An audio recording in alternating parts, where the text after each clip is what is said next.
All right, Lior, so today we're putting the spotlight on Patrick Coon. And honestly, his career story is absolutely wild. He's one of those people who didn't plot a straight course to mortgage leadership. He actually started in, get this, consumer finance, like Ford Motor Credit and American Express. I don't know about you, but when I hear mortgage leader, I do not think, hey, let's start with car loans and credit cards. Yeah, and what's funny, Ruby, is that in real estate, that's kind of a recurring theme, right? People coming in from the side door, not the front. Kuhn said himself that his journey was weird. I sort of love that. I mean, the big turning point was literally a single phone call. A former American Express colleague rings him up and says, "Hey, Chase Manhattan needs someone to run operations." Boom. Suddenly he's running this huge mortgage servicing group. No big deal, right? Right. And what's even crazier is he's walking into a room full of experts, like 7 sites and thousands of employees. And he admits it was massive whiplash after working over a decade in credit cards. But rather than fake it or bulldoze ahead, he always credits his team's talent for helping him ramp up. There's real humility there. He seems the total opposite of the stereotype, I'm the boss, so I know everything. I respect that a lot, actually. Sometimes you end up in these career situations completely by accident. It's how you handle those moments. If you let your ego get in the way, or you surround yourself with smart people and let them lift you. And you know, Ruby, this reminds me, remember your story with radio at uni? You were meant to be, what? Reporting for the law school newsletter or something? Honestly, yeah. I only started at the student radio because I needed credits. And then one day someone forgot their shift. And boom, Ruby, you're on air. Next thing you know, I'm addicted to storytelling and I end up here, basically talking for a living. So, career zigs and zags, I kind of get Coon's vibe. Total accident. Maybe it's more common in our field than people realize. Absolutely. Especially in the mortgage world. There's not really a clear roadmap. Like we talked about in our episode on modern agents, most professionals just stumble into their roles. And then the ones who thrive are usually the ones open to change, which Coon definitely was. Something that stands out for me about Coon is his leadership style. It's super people-focused. He's got these 4 principles, right? Equip your people, balance short-term and long-term goals, lead with optimism, and always put people first. I mean, that's such a refreshing approach, especially in such a high-pressure space.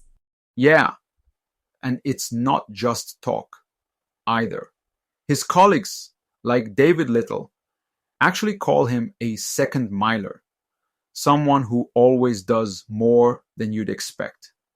And then there's Douglas Whittemore, who said Coon was basically his executive dad. I love that term. It's like Patrick didn't just mentor Doug, he actually guided him through real life too. That's rare. I mean, that's honestly beautiful. Doug talks about Coon being there through everything, not just work stuff, but like his engagement, his wedding, even his daughter being born. It becomes this legacy thing, doesn't it? He's shaping the next generation of leaders in a totally hands-on way.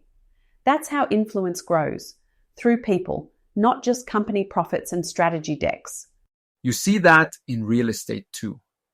I remember when I started mentoring new agents back in Tel Aviv, it kind of caught me off guard how much of an impact those small conversations can have.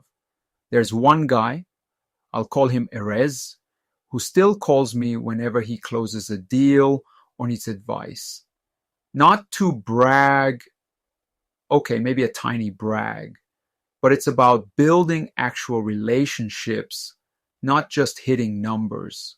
Yeah, and the mental side matters. Coon says his job, especially during crises, was to be the most positive person in the room. Even when everything's blowing up, he's setting the tone, being that calm, optimistic leader people look to. And he credits his wife for it too. She always asks, "What did you do for someone today?" I love that.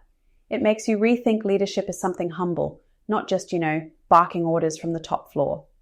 And I remember Coon talks about his mentors too, like his boss at Ford Motor Credit, reminding him, appreciate the people who help you. Or Robert Caruso teaching him that real leaders don't have to be the loudest voice. They listen, they notice, they care. It's those little lessons that stick, whether it's mortgages or startups or anything really.